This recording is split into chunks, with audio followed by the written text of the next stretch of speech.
Soren, and this is the Week in Rock. Trouble-plagued rapper and actor Tupac Shakur is dead at the age of 25, just about a week after sustaining 4 bullet wounds last Saturday night in Las Vegas. Gangster rap singer Tupac Shakur died tonight in a Las Vegas hospital. The controversial MTV award winner who sold millions of records was on life support for the last 6 days. Rap star Tupac Shakur died last night after a brief life in a rough business. He was 25. How did everyone at Bad Boy feel when Tupac passed away? Big was devastated. He was so devastated that he got smoked out of his mind, gave Lil C's the keys, they got smoked out their mind, and they had an accident, and Big went through the car window. Could have killed, he could have been dead then. He broke both of the fibular bones in his body. Baby, I went back. He passed. How'd you feel? I mean,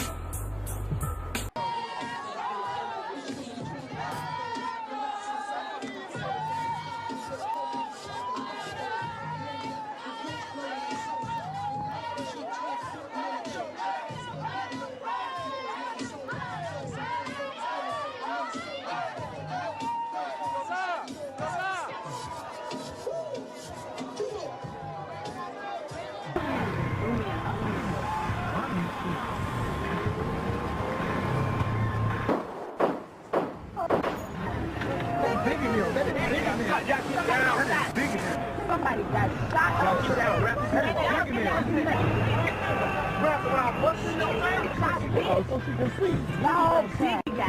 Second time in 6 months, a star in the often brutal world of gangster rap has been gunned down. This time it was Notorious B.I.G. ABC's Anderson Cooper has the story.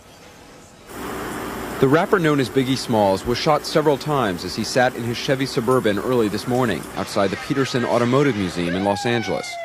Smalls had been attending a party honoring winners of the Soul Train Music Awards, at which he made an appearance Friday night. what's up, Cali? After the shooting, Smalls was taken to Cedars-Sinai Medical Center, where he was pronounced dead. Not passed, got murdered, you know what I mean? Shit is crazy, man. He wasn't supposed to go out there, you know what I mean? When I first heard Biggie Smalls died this morning, my first reaction was ultimate shock. I was in total disbelief that he was dead.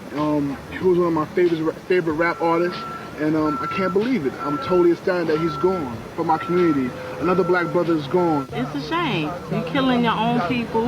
You know, it don't make sense. That was somebody's son. That was somebody's father. You know what I'm saying? When we gonna stop? I was home, and it was like 4 o'clock, 5 o'clock in the morning. I got a call. My friend was at the party that Big got shot at, and she was just like, yo, Ralph, yo, it's crazy. Big just got shot. And I was like, where you at? You know, like, she was like, I'm in L.A., and we was coming after this party Quincy Jones had, and, you know, it's crazy. I think he might be dead. And I was like, why was Big in Cali? That was the first thing I said to myself, like, because, you know, it was a lot of heat going on at that time. And, you know, and honestly, I was mad at Puff because I was like, why Puff got him out there? So then, the fateful night, Biggie was killed. Mm-hmm. At the height of his career. Yes. Do you ever feel responsible in any way? Mm-hmm. In any way? I mean, the thing that I think I always feel some sort of, you know, responsibility because I'm in this thing with him. You know what I'm saying? Mm-hmm. He's my artist, and he was supposed to go to London that night, and you know, I let him talk me into, you know, not going to London and staying in L.A. Puff begged Big to go to that party. Big didn't want to go to that party because his legs was hurt. That Saturday, Sunday, after the Friday award show night, he was supposed to go on an international flight with me. We have the itinerary still to this day. He was supposed to leave that early morning, go to London, and we would be out there for 2 or 3 days, and then he would go back to New York and go home. Diddy called Sean P. Diddy, whatever his name was during that time, called late Friday night, early Saturday morning, saying he's not going to London. Call Arista, cancel it. You go. You represent it. You go. He's not going. You know, I let him talk me into, you know, not going to London and staying in L.A. How did it feel? How did Puffy react when Biggie was killed? He was distraught, but he was in a daze, like, because I don't think that he thought it could happen. Because I told him before we left, if we go to this party, somebody gonna die tonight, bro. I got a phone call. I got a phone call by 3 credible sources. You understand? Right. Chaz Williams over Black Hands, part of the Guerrilla Black Mafia. Unique from Mecca Audio. And the dude that was running with Jodeci now. Now, if people tell you they're not going to a party, and it's supposed to be the lit party of the century, you see Mace didn't show up at the party. Because he knew something too. And where I could say Mace knew something because the people out in California, when Mace went to basketball game, they told him. If you're going to tell people the truth, tell the absolute truth. You and Puff was taking a picture with his dude shot Big before he even got killed. But you never really addressed that. So if you're going to start addressing stuff, bro, address the real stuff, man. Listen here, Mace.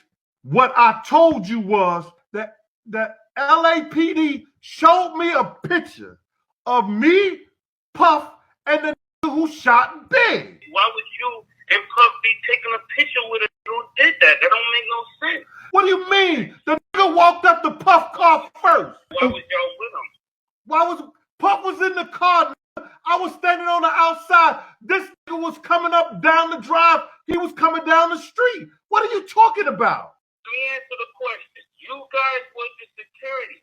If somebody shot the biggest rapper in the world, why y'all didn't shoot back? Y'all had guns? They told him, we want Puff and we want Big. See, everybody do all these investigations and everything like that, and they don't listen to the people who were there. Like I said before, there were people. After the vicious killing of Notorious B.I.G., LAPD detectives begin exploring a connection to rap rival Tupac Shakur's unsolved murder, which took place in Las Vegas 6 months earlier in an almost identical fashion. When Biggie was murdered, everybody thought of Tupac because there'd been this long animosity, East Coast, West Coast. Ain't East versus West. It's Pac and Big going back and forth, and they gonna do records and everything else, and that's the it. Kill this whole new vibe everybody want to be on about it being a war between the East Coast and the West Coast. Right. It's really just a problem with 2 rappers, and everybody want to make it a bigger thing than it is. Hey, is that true or not? What? Squashing the whole East Coast, West Coast? I mean, it wasn't really a beef to me in the beginning, you know what I'm saying? Not for other artists, it was just a personal problem between me and somebody else. And then they said that some of the East Coast people took it wrong, but then like you're saying, everything in between was just personal grudges, maybe between That's all. That's all it was to me. I never had a problem. Me and C's come out. Used to come out here all the time and ball out with everybody. Rich, Warren, and Snoop. Kick it, smoke crack. Records versus Bad Boy Records, Suge Knight versus Puffy Combs. Suge Knight, who ran Death Row Records at the time, was considered a suspect. Cops thought it could be the retaliation killing. We got a lot of calls blaming him, but it's just people's opinions. I had nothing to confirm he was involved at all. I will say also that I think the same people who killed my son killed Biggie. Done in the same way. The public has long speculated about the connection between the murder of Tupac Shakur and Christopher Biggie Wallace. Now grand jury documents show investigators support that theory as well. Retired homicide detective Clifford Mogg told the grand jury last month investigators from both Las Vegas and Los Angeles believe the same people were involved in both killings. Mogg said they all agreed the Biggie murder came in retaliation for the Tupac hit. The rappers were signed to rival record companies at the height of the East-West gang war. Mogg says detectives also agreed Dwayne Keefe D. Davis, who's currently in custody for the Tupac killing, did not play a role in the hit on Biggie. Through interviews of former police officers that worked in the death row organization, Mack and Gaines were identified as confidants of Suge Knight, the owner of Death Row Records. They were present during private death row parties, and that's where first time that we were able to really make the connection between those two. And when detectives had searched Mack's home, in the garage, they found a black Chevy Impala SS and something else. He also had a shrine of Tupac Shakur, posters and memorabilia of Tupac Shakur all through the garage. A dark Chevy and Tupac Shakur were, it turns out, part of another mystery. Biggie had been murdered, and it was noted that the shots came from a black Chevy Impala SS. The car in Mac's home was eerily similar. He and his mom feel like we know what happened, and we really feel like we know it may never be served. We know justice may never be served. But what do you think actually happened? Well, we know he was murdered, but we believe that the LAPD knows who's responsible. That's what we believe. Do you think that there's any way, in the same way we've seen justice served on reopened projects, do you ever think this will be reopened by the LAPD? Statement given by Michael Robinson in 1997 would form the foundation for Russell Poole's entire theory that LAPD officer David Mack had conspired with a friend named Amir Muhammad to kill Biggie. Amir Muhammad was a mortgage broker living in the San Diego area at the time. He had been college friends with David Mack. When David Mack went to jail for a bank robbery, Amir Muhammad visited him in jail. And this visit, combined with what Michael Robinson would say in his interview, would make Amir Muhammad Russell Poole's prime suspect for the next 2 decades. Do you ever think that there can be a moment where they might put more emphasis on acknowledging this and finding the We would love for that to happen. I mean, there's been a few times over the years when we thought that might have been about to happen, but you know, I think that would be certainly a huge, you know, not only a huge financial case against the city, but, you know, it would have a lot of other weight, you know, on them. So, you know, I don't know. All we can do is hope that that happens, but we're just happy that we're still here and able to preserve his legacy. Who do you think personally killed Biggie? Poochie. Why? Let's believe Poochie did. Poochie. Did you know Poochie personally? I knew Poochie. I arrested Poochie before. Arrested him with a bunch of cocaine and an assault weapon in his car. That was probably about 90. Before I started working with Death Row, so it was probably like 94. Early part of 94, because I started working with Death Row at the end of 94. Look at Big Murder. Do you believe he came to LA too soon after Tupac got killed? I don't know the temperature, but I can give my opinion. And the reason why I say I don't know the temperature, because I was already in the county jail. I was with Suge the night Biggie got killed, and we heard the shots. We were like less than a mile away. I was already in the county jail. We were down on Wilshire and Fairfax. We heard them shots. We knew something bad had happened. I can't say if it was too soon for him to come to LA or they came to LA because they wanted to. I was told that he wasn't ready to come to LA. I was told that Puffy pretty much made him come to LA. And that puzzles me, because the rumor has it that all the different involvement of all the different rival shit was involved in it. And I'm not saying that's to be true, because I never personally thought that Biggie was involved when we got shot and when Pac lost his life. I know Lil C's, it wasn't Lil C's, it was a mother that said they was Lil C's. And I can't see through the phone, so I don't know if he was the little short dude or a tall dude acting like Lil C's. But he called Death Row and put him on, I told him to send the call through and I talked to him. And he told me that Biggie didn't have any involvement with the Vegas shit. I took that as face value. So I had a lot of respect for Biggie to have Lil C's call there. Key figures in the murders of Biggie and Tupac are, of course, their labels, headed by Sean Combs, which is Bad Boy, Biggie's label, and Suge Knight, which is Death Row, Tupac's label. If you look at it like a pyramid, and you had Bad Boy Records with Sean Combs and Death Row Records with Suge Knight, beneath them was their rappers, Biggie and Tupac, and then beneath them was their entourages or gang associates, which were the Crips and the Bloods. The link between the two cases was this history of violence that had been taking place between members of Bad Boy Records and their Trip entourage, and then the members of Death Row Records and their Blood entourage. So there had been conflicts brewing for almost 2 years, with confrontations and a war of words and just disrespecting, and you go back and piece all of those little elements together and you can see how it fueled the fire, which led up to the shootings of both Tupac and Biggie. Suge, he also said that, you know, you hired Poochie to kill Biggie. Is that true? And Suge did not say Poochie's name or address that aspect of it at all, but he did say that he doesn't like to speculate and that he had nothing to do with either murders. I just wanted to get your thoughts, because it did intrigue me when that question was asked, but I just wanted to get your thoughts on that segment and how Suge handled it, and if you had any other notes about it. Oh, smart man.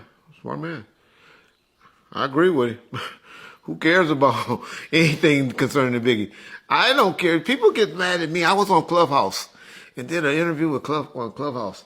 And people got mad at me because I'm so blunt and be like, I don't care about the murder investigation of Biggie Smalls. I don't. I don't care anything about it.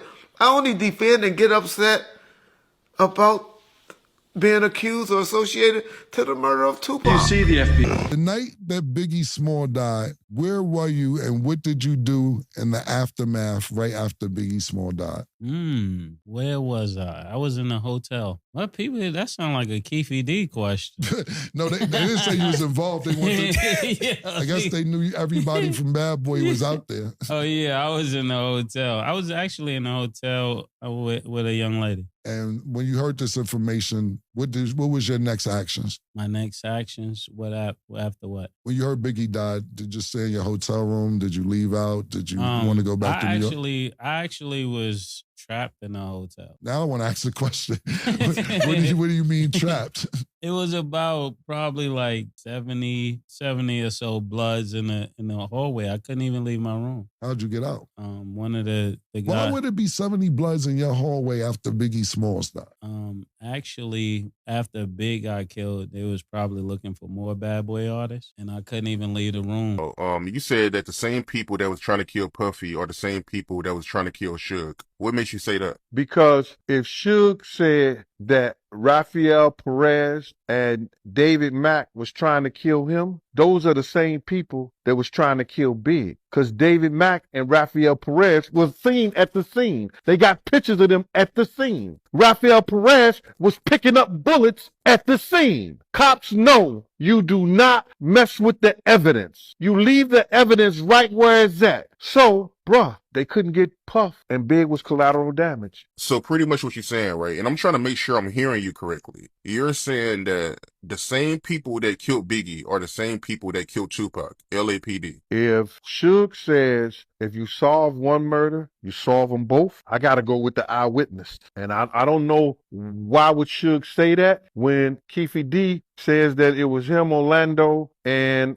Dre and them in the car together. But why Suge would say, if you solve one murder, you solve them both. He said that in the documentary. Like I said, man, I just believe that somebody was made to say something. And if I hope the Vegas Police Department do their due diligence and get down to the bottom of it and make the truth come out. Vegas Metro police officer by the name of Patrick Barry, and it outlined that due to the circumstances of it being a charitable event, Tupac's personal bodyguards would have to surrender their weapons. Tupac's security detail was run by a former Compton cop called Reggie Wright Jr., who through information found by his father, Reggie Wright Sr., being the head of Compton PD's gang division, formed a relationship with Suge Knight sometime between 1993 and 1994, where Suge Knight paid him $300,000 to start Right Way's Protective Services, where Suge Knight, at the request of his distributor being Jimmy Iovine over at Interscope Records, hired police security through Reggie Wright Jr.'s former ties to law enforcement. I insisted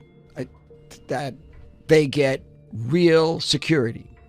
Real cops. Tupac's bodyguards, Frank Alexander and Michael Moore, who are standard security detail, not being former cops, had a meeting at the home of the attorney's house on the morning of September 7th, along with Reggie Wright Jr., where they were told to leave their weapons behind in their car due to the event taking place. One of the bodyguards, by the name of Michael Moore, refused to give over his weapon, so he was removed from Tupac, with Suge Knight requesting that at least 5 bodyguards be present, as they were going to attend a Mike Tyson fight, but with Michael Moore being removed by security, This left Tupac with just Frank Alexander. I had two of the toughest guys for him, and Reggie pulled him off of me. It didn't have to happen. Michael Moore, due to not surrendering his weapon, was told to stay at Club 662 with Reggie Wright Jr. The public is naive to a lot of stuff. There was a plan already to do something to him. You go back and watch the film, they was already stalking Pac, like watching him.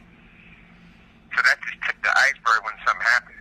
And that's why, like I said, I had two of the toughest guys for him, and Reggie pulled them off of me. I told him to send 5 guys from the club to there, and they never sent nobody. Yeah. And Frank blocked us in, purposely. Maybe he told us at the streets. They told him to do it, you know? Yeah. Hey, Frank got so bad he died, you know? Oh, yeah. No, absolutely. And Michael Moore. Yeah. And then Perez and them was all involved. They were trying to kill me too, but see, because Perez and Reg was good friends, and Perez and Sarita and Reg is great friends, and so all those three together was trying to plot, you know? Yeah. Exactly. The thing about it, Orlando wasn't even the shooter, you know? It's fantastic. That's not at all. And the other thing is for Biggie, son, I was in jail, like I'm in jail now. Of course, you the authorities know what happened. They saw the first one, they would saw the second one, because it's the same people, same circle of people. Labored with pain and sweat just to find out the truth of what happened to my son. All I want is justice. It's crazy that after all these years they say the Biggie and Pac murders are thought to be connected. But first off, I want to thank everyone who's been supporting the channel We're Making Noise in these YouTube streets. We even have a secret hater with their own channel who's been criticizing the content. I guess he sticks strictly to the paperwork, so anything outside of the paperwork isn't relevant to him, and that's fine if you want to go by the paperwork. Do you? But don't criticize what we have going on over here. With all the years of false information and possible cover-ups, there's a valid reason for some of us to look past just the paperwork. There were countless investigations pointing at dirty cops, and they're not in court with Keefe D over here. We question the system. We don't just go along with it. With Mr. Knight saying that if you solve one, you solve the other, and mentioning the same dirty cops that have been suspects all along, I think it's fair to speculate. Now, to the critics out there hiding behind official paperwork and treating police reports like holy scripture, let's keep it real. History has proven time and time again that official narratives are often engineered to protect institutions, not to uncover the absolute truth. When you look at decades of botched timelines, missing evidence, and narrative spin, relying solely on what the state puts on paper is how you stay in the dark. Think about the blueprint. Let's not forget what legacy investigators like the late Russell Poole tried to expose concrete links, pointing straight to corrupt elements within law enforcement and private security networks who operated right alongside the street chaos. These two tragedies are two sides of the same coin. When heavyweights like Mr. Knight point out that solving one means looking at the other, it's because the security circles, the industry politics, and the street infrastructure overlapped deeply in Los Angeles during that era. Even if Keefe D gets sentenced, it doesn't close the book on this massive web. The mystery of who else was pulling strings, the role of rogue security players, and the institutional blind spots mean the full story goes far beyond one courtroom. A legal verdict only handles what prosecutors can safely put on a ledger to secure a conviction, leaving a trail of unexamined suspects and suppressed files that the state would rather keep buried. At the end of the day, no matter how many legal files are archived or how many internet critics try to shut down the conversation, the monumental legacies of Pac and Biggie transcend the paperwork. They shifted culture, shaped global hip-hop forever, and left an eternal blueprint that people are still trying to decode decades later. Their art, their power, and their impact live on. And so will our search for the real, unvarnished truth. We're going to keep asking the hard questions over here, because real history isn't always handed to you neatly in a court file. Shout out to everyone holding it down in the comments and supporting the movement. Make sure you hit that subscribe button, drop your thoughts below, and we'll catch you on the next deep dive piece.